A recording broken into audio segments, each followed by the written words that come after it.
Chaos in the normally silent hours. A fire on the top floor of Wavecrest House, a waking nightmare for those who realised their neighbours were still inside. 4:15, I heard the screams from a young man, and fire, help, and I opened my front door, and all I can see was black smoke coming out from his front door. He lives above me. I live on the 5th and he lives on the 6th. And his reaction was to go back in to save his 2 little sisters. And once his 2 little sisters were out, I saw that he wanted to go back in to save his mum. So that's when I reacted, and I grabbed my dog, my daughter, my husband, and we just left the house, grabbed the children and took them out to the streets to stop them from going back inside to save the mum.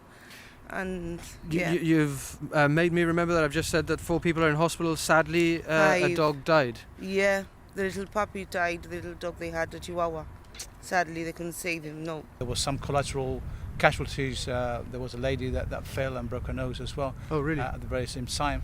But she was discharged on scene. When she was evacuated? When she was evacuating, yes. Words of support for the firefighters who arrived at 4:29, 3 minutes after receiving their call. As those trapped in the flat screamed for help, 6 of them entered the property with breathing apparatus and worked in extreme heat to rescue the 2 adults, who were taken to hospital and have received treatment in intensive care for extensive smoke inhalation. 2 children were also taken to St. Bernard's. The fact of the matter is that whenever lives are involved, and let's face it, we are here to save life, that's paramount. As the images show, the fire had broken out from the room of origin, or what was suspected to be the room of origin.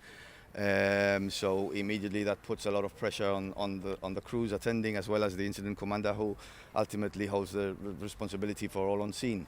Like I said, a fire of this characteristics in this type of what we normally commonly call tall and complex buildings demands a lot of assessment, not just because of the distances involved in carrying equipment, but also the way the fire behaves in these situations.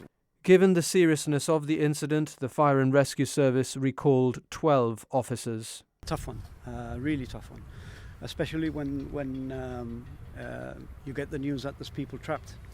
That changes the dynamics completely. The emotions run high. The crews can't wait to get in there, and the distress that it causes our officers as well in seeing that at times during the incident they couldn't get in because of the excessive heat. Evacuated residents gathered to make sense of what had happened. It was a terrifying experience. My daughter lives on the block opposite, and I received a phone call telling me that there was a massive fire and I had to get out. So I just came out with my son, and we went to my daughter's room, and it was terrible. All we heard was police officers banging on people's doors, get out, kids screaming, the lady screaming. Getting a bit emotional because it was very, very, very scary. Extremely. We didn't know whether the kids were inside the house, whether they were alive, whether they were not. And we just heard screams. We couldn't see anybody come out. Apparently the kids had come out before, but we just couldn't see anyone come out. So we were really, really scared. You didn't we thought know, they were trapped inside. Listen, this is more from a human level. It was about finding solutions to try and get them out of the cold and make them feel at ease. And I think I just worked together with, by the way, I want to say a huge thanks to the GFRS and the RGP, who were doing a fantastic job. Everyone involved, the essential services involved were fantastic with everyone. We worked together to get them into the family centre that had been closed, so we managed to open it. We got everyone in, and it was a matter of making everyone feel comfortable and safe and updated on what was going on. We're all neighbours, and we're a very good community here. We all went to the community centre here and everybody was there, and it was, everybody came together. Everybody was shocked. Neighbours were eventually allowed to return to their properties after a structural engineer gave the building the all clear. A stressful day for them, but their thoughts were and are with the 4 who remain in hospital. Their flat has been all but destroyed. The silver lining, as soon as they're discharged, the government has confirmed to GBC it has another house ready for them to move into. and, bad as the incident was, it could have been worse.